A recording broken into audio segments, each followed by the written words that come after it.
In the final years of her life, Maria Callas lived in a beautiful apartment in Paris, surrounded by the kind of silence that fame does not prepare you for.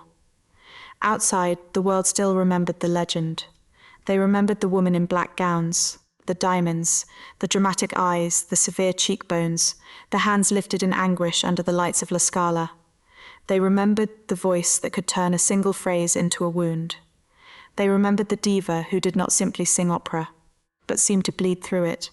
To the public, Maria Callas was La Divina, the divine one, but divinity is a dangerous thing to give to a human being, because behind the legend was a woman who had spent most of her life being asked to become more than human, more disciplined than other singers, more dramatic than other performers, more elegant than the woman she had once been, more controlled, more beautiful, more desirable, more impossible, and in the end, the world that had worshipped her voice could not give her back the one thing she seemed to want most, love. There is a particular cruelty in the story of Maria Callas, because she was not destroyed by obscurity. She was not a woman the world failed to notice. The world noticed everything. It noticed her entrances, her weight, her temper, her gowns, her lovers, her cancellations, her struggles, her mistakes. It turned her into a spectacle so large that the woman inside the spectacle almost disappeared. Audiences heard thunder when she sang. Critics wrote about her as if she were a force of nature. Opera houses trembled with expectation when her name appeared on a program. She could make queens weep, make hardened critics surrender, make a character written a century earlier feel suddenly alive, dangerous, and unbearably modern. But applause is not the same as tenderness, and Maria Callas, for all the applause she received, often seemed to move through life with a hunger that no ovation could satisfy. She had been born in New York to Greek immigrant parents, trained in Athens, hardened by poverty and war, and then remade on the great stages of Europe. She learned early that love could be conditional, that approval could be earned through performance, and that a gift as extraordinary as hers could become both escape and prison. Her voice gave her power. It opened doors that beauty alone could not open. It made her rich, famous, feared, adored, but it also demanded everything from her. Her body, her discipline, her privacy, her youth, her peace. Then came Aristotle Onassis. He was not an opera role. He was not a tragic hero written by Verdi or Puccini. He was real, powerful, magnetic, and dangerously alive. A Greek shipping magnate with confidence, and the kind of masculine certainty that could make even a woman worshipped by the world feel chosen. For Maria, he seemed to offer something the stage never could. Not applause, not reverence, not the cold perfection demanded by conductors and critics. He seemed to offer life. The great irony is that Maria Callas had spent years giving the world some of the most devastating portrayals of betrayed the women in all of opera. She understood abandonment in music before it fully arrived in her own life. She knew how to stand beneath the lights and make heartbreak sound noble. She knew how to die beautifully in front of strangers. But when betrayal came for her, it did not come with an orchestra. It came through newspapers, society whispers, and a wedding that shocked the world. Onassis married Jacqueline Kennedy, the most famous widow in America, and Maria Callas, the woman who had given him years of devotion, was left to absorb a humiliation that felt almost operatic in scale. The diva who had commanded the world's greatest stages found herself cast aside in a drama she could not control. After that, the legend remained, but the woman grew quieter. The voice that had once seemed capable of conquering any hall began to retreat from public life. The grand stage became memories. The crowds became ghosts. In Paris, the woman who had once filled opera houses with fire spent more and more time alone, living among photographs, recordings, memories, and the invisible ruins of what the world had taken from her. Maria Callas had given her voice to the world. But her heart, perhaps, she gave to the wrong man. And that is where the real story begins. The world remembers Maria Callas as if she had stepped out of the darkness already legendary, a woman in a black gown, a face cut with almost architectural severity, eyes that seemed to carry centuries of betrayal before the first note had even left her mouth. She did not look like an ornament on the opera stage. She looked like a verdict. In the public imagination, Maria Callas was never just a singer. She was an event, a storm in human form. the kind of artist whose arrival could change the temperature of a room before the curtain rose. By the middle of the 20th century, opera was an old art form trying to survive in a modern world. Cinema had become glamorous. Television was beginning to reshape entertainment. Popular music was creating new idols for a faster, more visual age. And yet, somehow in that moment, Maria Callas made opera feel dangerous again. It brought old heroines back to life, not as museum figures, but as women with blood in their veins. Norma was not simply a priestess. Tosca was not simply a jealous lover. Medea was not simply a myth. Violetta was not simply a dying courtesan. In Callas's hands, these women became proud, wounded, intelligent, desperate, and alive. She understood something that made her different from many singers before her. A note was never just a note. A phrase was never just a display of vocal beauty. Every sound had to mean something. Every silence had to tremble. Every breath had to belong to the woman she was portraying. That's why audiences could not look away. Her voice was not always conventionally pretty in the way some listeners expected a soprano voice to be pretty. It could be sharp, dark, uneven, piercing, tender, metallic, wounded, majestic. It had edges, it had shadows. It had danger inside it. But those very imperfections became part of her spell. She did not sing as if she wanted to soothe the audience. She sang as if she wanted to tell the truth. And the truth, when Maria Callas sang it, could be devastating. In the great opera houses of the world, her name carried electricity. At La Scala in Milan, at Covent Garden in London, at the Metropolitan Opera in New York, people did not come only to hear music. They came to witness transformation. They came to see whether the rumours were true, whether the voice could still blaze, whether the temper would flare, whether the woman called La Divina would rise above ordinary human limits one more time. This was part of the fascination. Callas was adored not only because she was magnificent, but because she seemed precarious. There was always a sense that something in her art stood dangerously close to the edge. She could be disciplined to the point of cruelty toward herself, yet on stage she gave the impression of a woman surrendering completely. She could appear regal and untouchable in photographs. In performance, she exposed raw feeling with almost frightening directness. The contradiction made her unforgettable. The press loved the myth, because the myth contained everything newspapers wanted: genius, beauty, transformation, conflict. Rivalry, discipline, scandal, love affairs, cancelled performances, public disputes. A woman who could be praised as divine one day and attacked as difficult the next. To many people, she became the perfect diva. That word was both crown and cage. A diva was expected to be extraordinary. A diva was allowed to be dramatic, but not too wounded, powerful, but still pleasing, temperamental, but never fully human. The label made Callas larger than life, and at the same time it gave the world permission to misunderstand her. If she demanded artistic seriousness, she was called difficult. If she protected her voice, she was accused of being unreliable. If she suffered, it became gossip. If she loved, it became spectacle. The image was glamorous, but it was also merciless. Even her physical transformation became part of the public story. The young Maria had once been heavy, awkward, and intensely serious, a girl whose talent arrived before elegance did. Then, as her fame expanded, she became slimmer, sharper, more fashionable, more visibly aligned with the world of high society and couture. The opera singer became an icon. The artist became a photograph. The woman became an image people could consume. There were gowns now, jewels, society dinners, magazine attention. Photographers waiting for the face that seemed to embody both triumph and sorrow. She looked like someone who belonged in marble halls, on private yachts, beneath chandeliers, beside men with fortunes and women with famous names. And perhaps that was part of the tragedy, because the more beautiful the image became, the easier it was to forget the labour behind it. The world saw the elegant Maria Callas stepping into applause. It did not see the child who had been pushed toward performance. It did not see the young woman who had survived war and hardship in Greece. It did not see the endless rehearsals, the hunger for approval, the fear of failure, the terrifying knowledge that a singer's body is also her instrument, and that one day the instrument may stop obeying. It did not see the loneliness of being admired by thousands and known by almost no one. For a time, Callas seemed to possess everything a performer could dream of. She had international fame. She had artistic authority. She had a name that could fill houses. She had the power to make forgotten operas matter again. She had a voice people argued about with the intensity usually reserved for politics or religion. To love Maria Callas was not simply to enjoy her singing. It was to take a side, but beneath that triumph was a quieter question.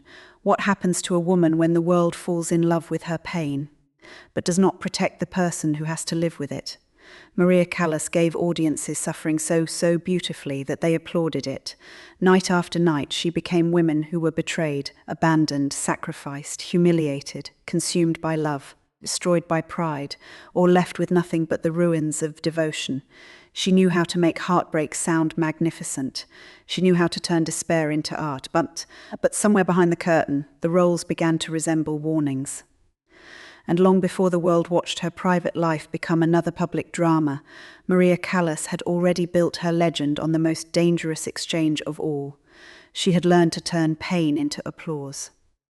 Before the world knew her as Maria Callas, before the chandeliers of La Scala, before the ovations, before the gowns, before the legend of La Divina, there was a girl in New York whose name still belonged more to her family than to history. She was born on December 2nd, 1923 in Manhattan, to Greek immigrant parents George and Evangelia Kalogeropoulos. Their surname would later be shortened, made easier for American mouths, transformed into Callas. Even in the name, there was already a kind of adaptation, a quiet surrender to the demands of another world. Her parents had come from Greece, carrying hopes that were both ordinary and heavy. Like many immigrants, they wanted survival, status, a better life, and proof that the sacrifice had been worth it. But the household Maria entered was not a peaceful one. There were tensions between her parents, disappointments that had hardened into resentment, and an emotional atmosphere in which affection did not always arrive freely. Maria was not born into glamour. She was born into expectation. Her mother, Evangelia, often called Litsa, was ambitious, frustrated, and drawn to the arts. She had dreams of culture, refinement, and recognition, dreams that had never fully become her own life. When she saw talent in her younger daughter, that talent did not simply appear as a gift. It appeared as a possibility, a way out, a form of compensation, a future the mother could almost touch through the child. For Maria, this meant that singing was never only singing. It was approval, it was duty, it was a way to be seen. By many accounts, Maria grew up feeling less favored than her older sister Jackie, who was considered prettier and more socially graceful. Maria was the serious one, the heavy child, the awkward child, a child with the astonishing voice before she had the face or body the world would later admire. That distinction mattered. In a life that would become obsessed with image, the first wound was not that Maria lacked talent. It was that talent seemed to be the thing she had to offer in place of being loved simply as herself. That kind of wound does not always look dramatic from the outside. It does not arrive with a single scene. It gathers slowly in glance, comparisons, withheld tenderness, the sense that love has to be earned, and that performance may be the safest way to earn it. As a child, Maria learned that her voice could change the way adults looked at her. It gave her a power she did not otherwise feel. When she sang, she was no longer merely the less pretty daughter, the difficult daughter, the daughter caught in the tensions of an unhappy family. She became forth, special, promising. But usefulness is not the same as safety. The family eventually fractured. In 1937, when Maria was still a young teenager, her mother took Maria and her sister back to Greece. Her father remained in the United States. The move separated Maria not only from one parent, but from one version of her childhood. New York had been difficult, but Greece would be difficult in another way. Athens gave her training, opportunity, and the roots of her artistic identity, but it also placed her adolescence inside a world of instability and fear. She was still very young when she began formal musical study in Athens. There, her gift became undeniable. Teachers recognized the size and potential of her voice. She was not merely a talented child who could sing nicely at gatherings. She possessed something rare, a dramatic instrument, intelligence, discipline, and a frightening emotional instinct. She could inhabit music as if it were not separate from life, but the girl behind the voice was still living through a brutal historical moment. During the Second World War, Greece suffered occupation, hunger, deprivation, and political turmoil. Maria's teenage years were not wrapped in ease. They were marked by discipline, scarcity, and pressure, while other young people might have been allowed to experiment with identity, affection, and freedom. Maria was being formed by necessity. She studied, worked, sang, and carried expectations that would have been heavy even a Hohin. War does something to ambition. It makes survival feel urgent. It teaches a person that beauty can exist beside terror, that art can continue even when ordinary life has collapsed, and that the body must be forced to continue even when the spirit is exhausted. Maria absorbed that lesson deeply. She learned to work when she was tired, to sing when she was afraid, to stand still under judgment, to take direction, to accept that greatness required pain. Later, critics and audiences would describe her intensity as if it were theatrical instinct alone, but some of that intensity had been built long before the great stages. It came from a young woman who had learned early that comfort was unreliable, that tenderness could disappear, and that performance was one of the few places where chaos could be shaped into something powerful. Her mother's role in this early life would remain one of the most painful and debated relationships in the Callas story. Maria would later speak of her childhood with bitterness, especially about feeling pushed and exploited for her voice. Whatever the full complexity of that relationship, one thing is clear: Maria did not remember her early talent as a carefree blessing. She remembered it as something tied to pressure, demand, and emotional hunger. This is essential to understanding her, because Maria Callas did not become a great artist by being untouched by pain. She became a great artist partly because pain had taught her its language. When she sang Abandoned Women, she did not approach abandonment as a decorative emotion. When she sang women who begged, cursed, sacrificed, raged, or forgave too late, she did not treat them as distant, operatic figures. She recognized something in them: their pride, their need, their terror of being unloved, their refusal to disappear quietly. The child who had felt compared, pressured, and insufficient became the artist who could make insufficiency sound majestic. The girl who had once believed she had to sing in order to be valued became the woman whose singing made the world kneel. But there was a cost in that transformation. A child who learns that love must be earned may grow into an adult who does not know how to receive love without proving herself. A girl who is praised for what she gives may become a woman who gives too much.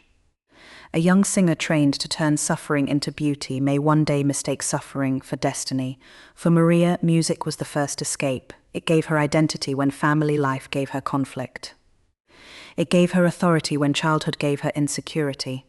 It gave her a future when war had narrowed the present, and yet hidden inside that escape was the shape of the trap. Because the voice that lifted Maria Callas out of ordinary pain would eventually become the thing everyone wanted from her. Her mother wanted it, teachers wanted it, opera houses wanted it, audiences wanted it, critics demanded it. Lovers admired it, the world worshipped it, but the woman herself wanted something simpler. She wanted to be chosen without having to sing. She wanted to be loved when the curtain was down. For a while, it looked like music would save her.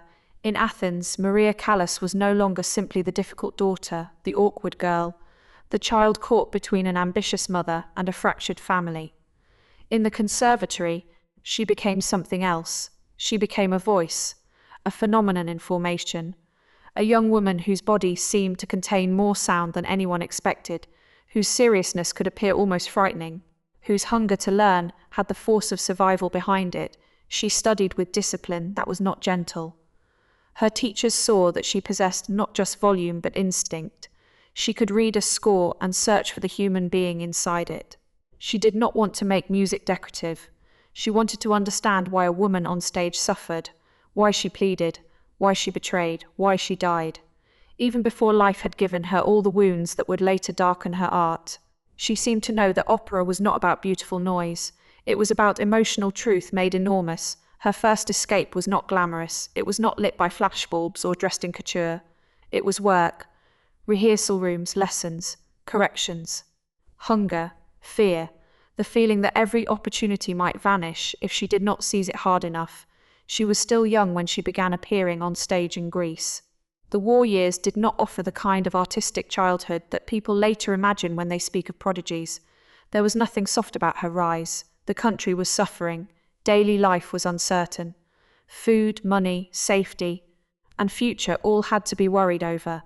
And yet, in the middle of that instability, Maria kept singing. That fact alone says something about her. Some performers are drawn to the stage because it promises applause. Maria was drawn to it because it gave shape to chaos. On stage, suffering had structure, fear had rhythm. A woman could lose everything in the music and still control the final note. It was not life exactly, it was life disciplined into form. For a girl whose private world had often felt unstable, that form must have felt powerful.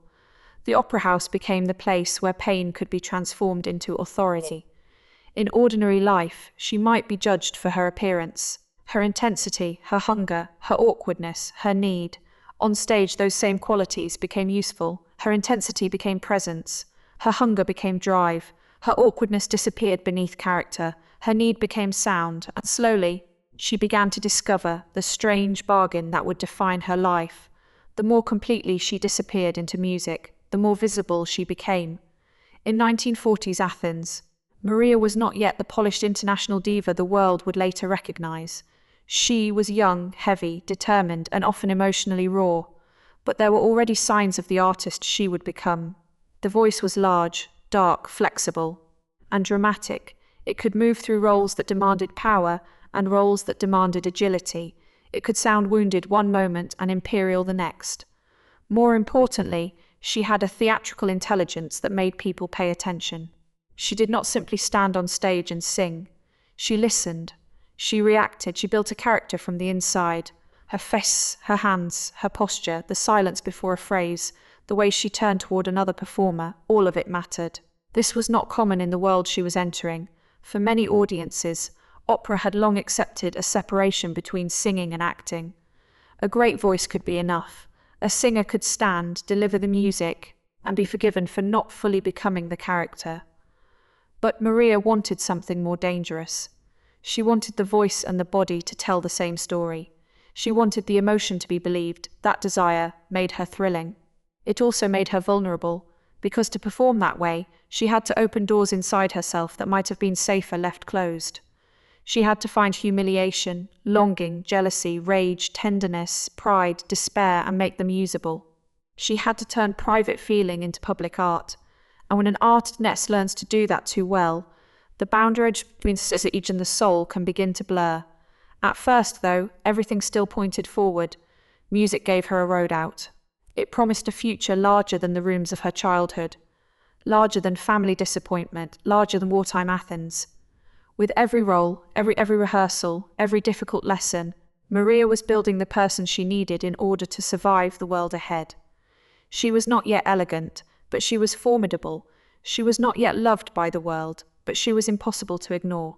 After the war, she returned to the United States, carrying ambition, training, and the complicated confidence of someone who knew she had a gift, but had not yet found the place where that gift would be understood. America had been her birthplace, but not yet her triumph. She was still searching for the stage that could contain her.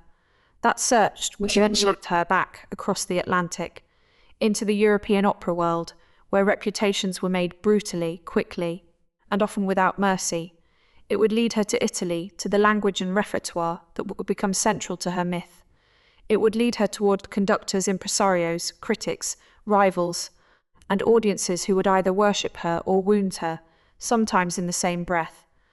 But before all of that, there was the essential miracle of escape. A young woman who had felt unloved found a place where her pain had value.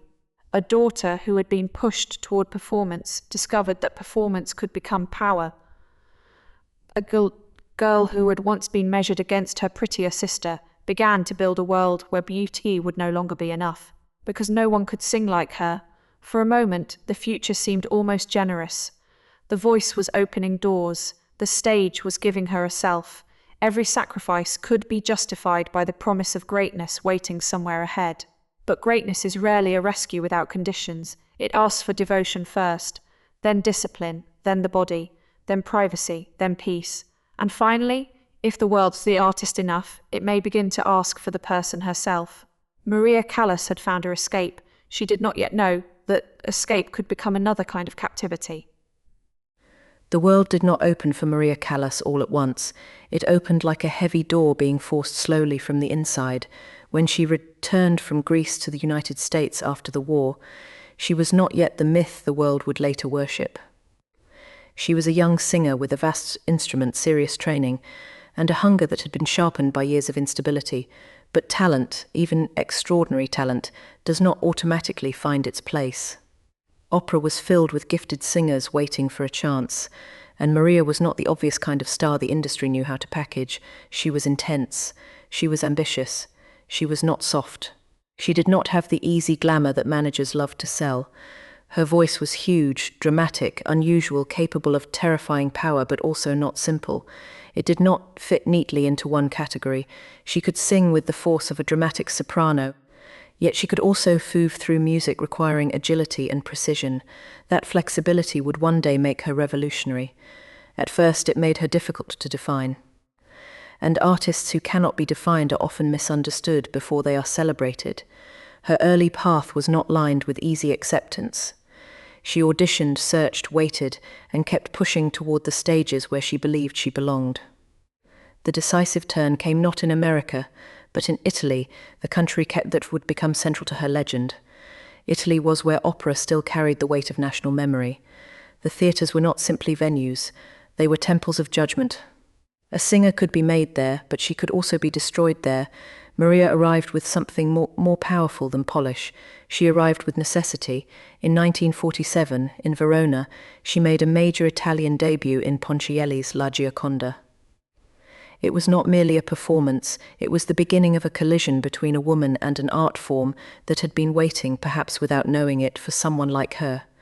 She had power, but she also had imagination. She had technique, but she also had wounds. She could fill a hall, but she could also make a phrase feel private, as if the suffering belonged only to the person listening. Italy began to understand what America had not yet fully recognized. Maria Callas was not just another soprano, she was a dramatic intelligence.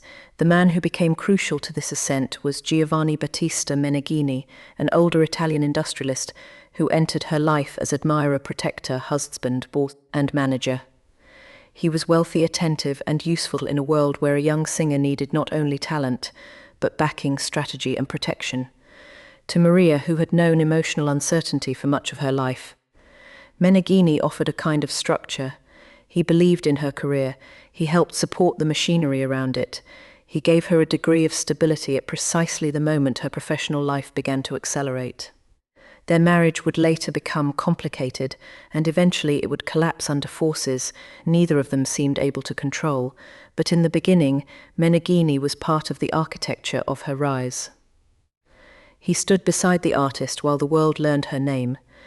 And the world learned it quickly. By the late 1940s and early 1950s, Maria Callas was moving through the Italian opera scene with astonishing force. The roles came. The reputation grew. The stories began.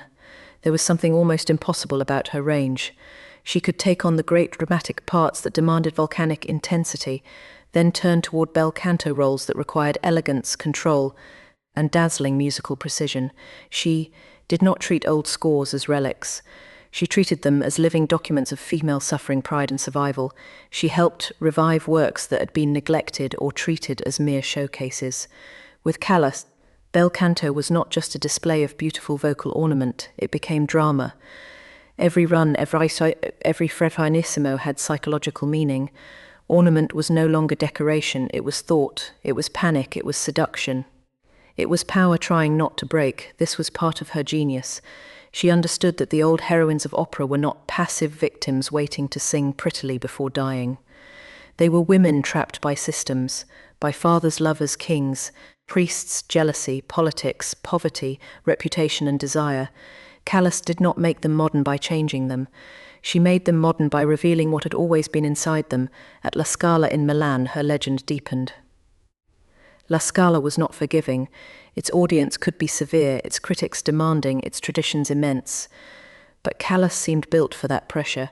The higher the stakes, the more fiercely she appeared to concentrate. Under the light, she did not ask to be liked. She demanded to be believed. Soon, the glamour arrived, the photographs changed. The girl who had once been judged awkward began to emerge as an elegant, severe, magnetic woman. She lost weight, refined her style, and entered a world of couture, jewels, and high society. Her face became part of the legend. Her body, once a source of insecurity and public comment, was now transformed into an image of discipline and sophistication. The press noticed. Public noticed. Opera noticed.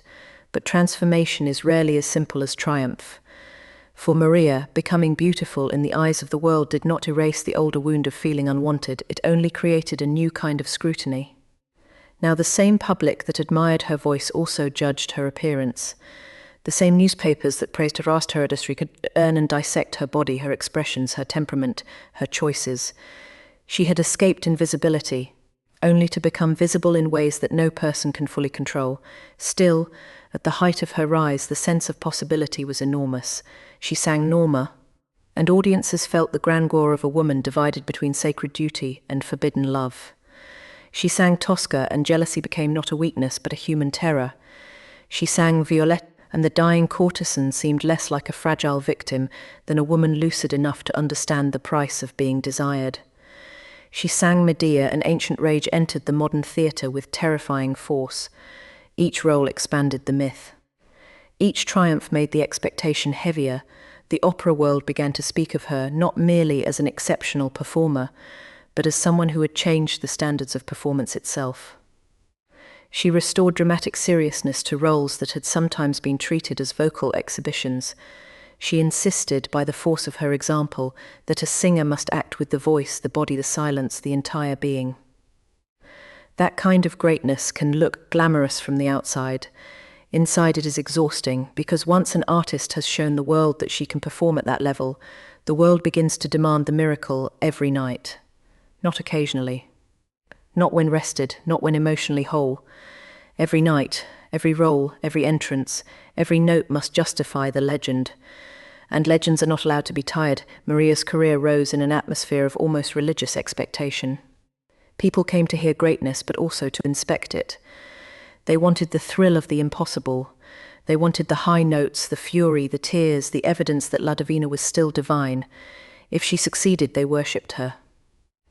If she faltered, they watched with fascination. The line between admiration and cruelty was often very thin. This is one of the hidden dangers of becoming an icon. At first, the world gives you applause because you are extraordinary. Then it punishes you whenever you remind it that you are human. Maria Callas was becoming the most discussed opera singer of her age. Her artistry inspired devotion, argument, jealousy, imitation, and resentment.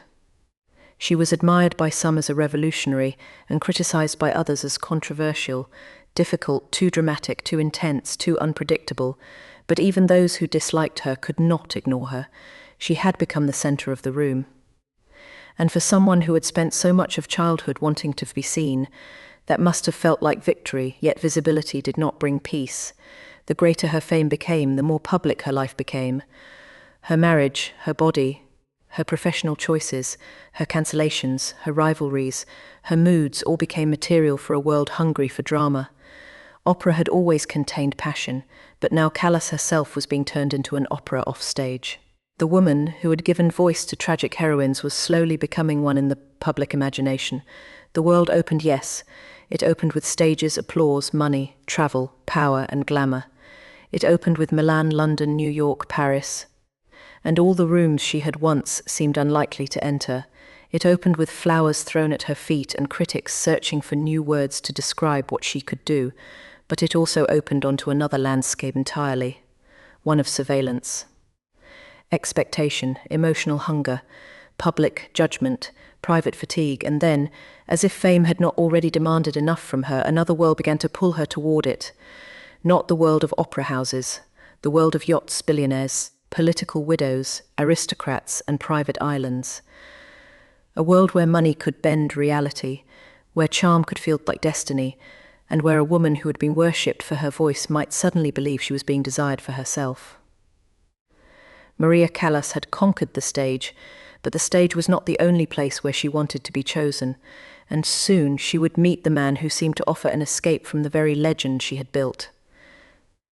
Aristotle Onassis entered Maria Callas's life like a man from another stage. He did not belong to the opera house. He did not speak in the careful language of conductors, impresarios, critics, and patrons. He did not approach life as something to be refined through discipline and sacrifice. He belonged to a different world entirely: shipping, money, risk, yachts, private islands, powerful friends, and the kind of masculine confidence that made luxury seem almost casual. By the time Maria came fully into his orbit, Onassis was already a legend of wealth and appetite. He was Greek, like her, but his life had moved through exile, reinvention, and ruthless ambition. He had built a shipping empire. He understood power not as something inherited politely, but as something seized. He was not aristocracy by birth, but he moved among aristocrats, royals, politicians, and celebrities as if the world itself were a room he had decided to enter. For Maria, he represented something profoundly different from the world she knew. Opera had given her fame, but it had also demanded obedience. It had trained her to submit to schedules, roles, critics, rehearsals, contracts, physical discipline, and the terrifying fragility of the human voice. Every triumph had to be earned note by note. Every mistake could be remembered. Every cancellation could become an accusation. Onassis seemed to live beyond that kind of judgment. He was not delicate. He was not cautious. He did not seem impressed by the rules that governed other people. Around him, life appeared larger, warmer, more dangerous, more physical. He had the charm of a man who could make a woman feel that the world had been rearranged around her, simply because he had decided to look at her. That was part of his power. He could be crude, dazzling, generous, arrogant, magnetic, and impossible to ignore. He was not the romantic hero of an opera, noble and doomed beneath velvet curtains. He was something more unsettling, a real man with real money, real appetites, and real consequences. Their connection began in the world of high society, where art, wealth, and celebrity brushed against one another under chandeliers and on private decks. Maria was still married to Giovanni Battista Meneghini, the older husband who had helped stabilize and support her career. Onassis was married as well to Athena Levanos, the daughter of a powerful Greek shipping family. They were not two lonely strangers meeting in innocence. They were adults surrounded by marriages, reputations, expectations, and the invisible architecture of privilege. But attraction does not always wait for moral clarity. In 1959, Maria and Meneghini were invited aboard Onassis's yacht. The Christina, the yacht itself, was a floating symbol of a new world. It was not merely a boat, it was a theatre of wealth. On its decks, princes, politicians, movie stars, and society figures could gather far from ordinary life. Surrounded by sea, alcohol, gossip, sunshine, and the strange freedom that money gives to people who believe consequences are for others, for Maria, the Christina must have felt like another planet. She had known luxury before. She had worn beautiful clothes, received flowers, stood in grand rooms, and heard applause crash over her like weather. But the glamour of Onassis' world was different from the glamour of opera. Opera asked her to give. Onassis' world seemed, at first, to invite her to receive. There were dinners under the open sky, conversations in Greek, laughter, flirtation, heat, and the sense that life might not have to be one long rehearsal for perfection. Around Onassis, Maria could imagine herself not only as an artist, not only as a voice, not only as La Divina, but as a woman. That distinction mattered more than almost anything, because Maria Callas had been adored for what she could do. Onassis made her feel wanted for who she was, or at least for who she hoped she might finally be allowed to become. He spoke to the part of her that had been neglected by discipline, the part that wanted touch, ease, danger, pleasure, and surrender, the part that had spent years inside the demands of genius and longed to step outside the frame. It is easy from a distance to ask why she risked so much.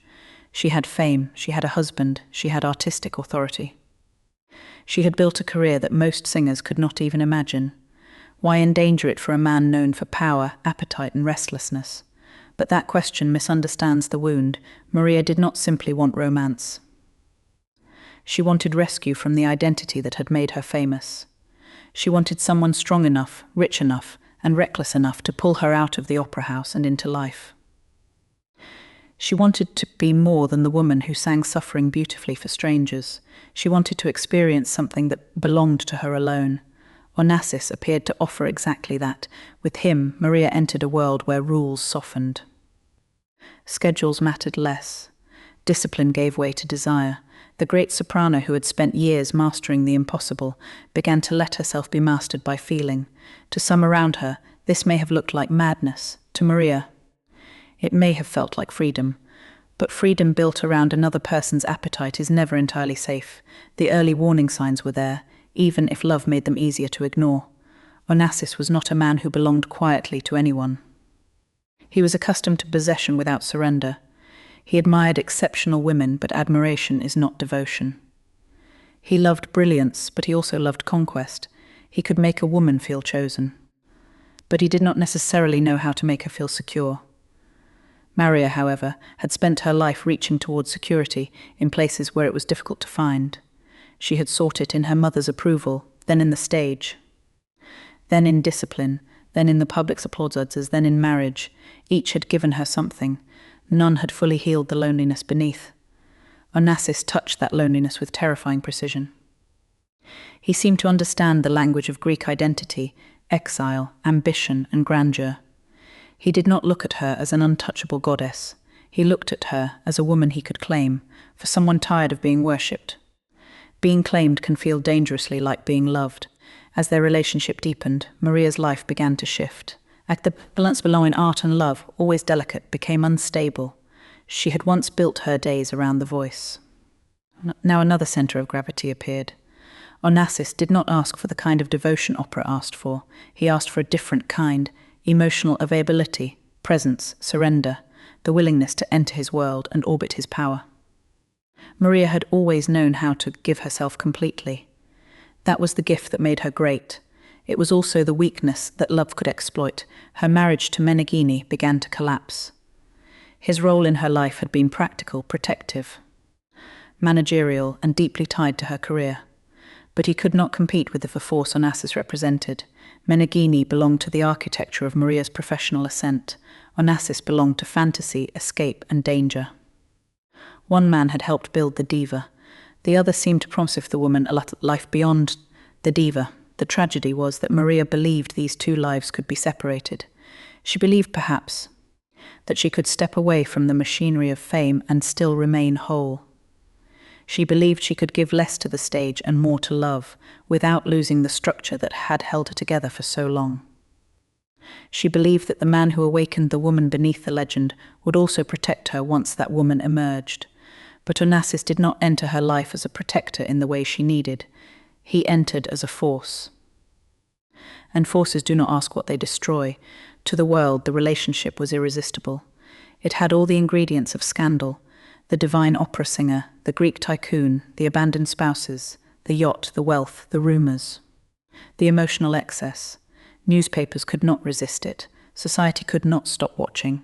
Once again, Maria's private hunger became public entertainment, but to reduce it to scandal is to miss the deeper sorrow. For Maria, Onassis was not merely a lover. He became the place where she placed the hope that she might finally be loved without performing, after years of giving her voice to audiences. She wanted to give her heart to one person and receive something real in return. That was the dangerous exchange, because a stage can wound an artist, but it is honest about what it wants. It wants the performance, it wants the voice. It wants the miracle, then the curtain falls. Love is more treacherous. Love can ask for everything while pretending it asks for nothing. It can make sacrifice feel voluntary. It can make a woman mistake neglect for passion, uncertainty for excitement, and humiliation for the price of devotion.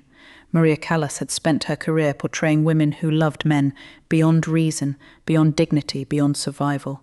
She had sung their pleas, their fury, their final moments. She had understood them as art.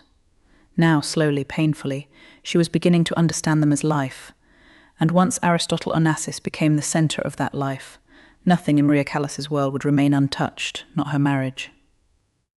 Not her career, not her public image, not even the voice that had once seemed powerful enough to save her.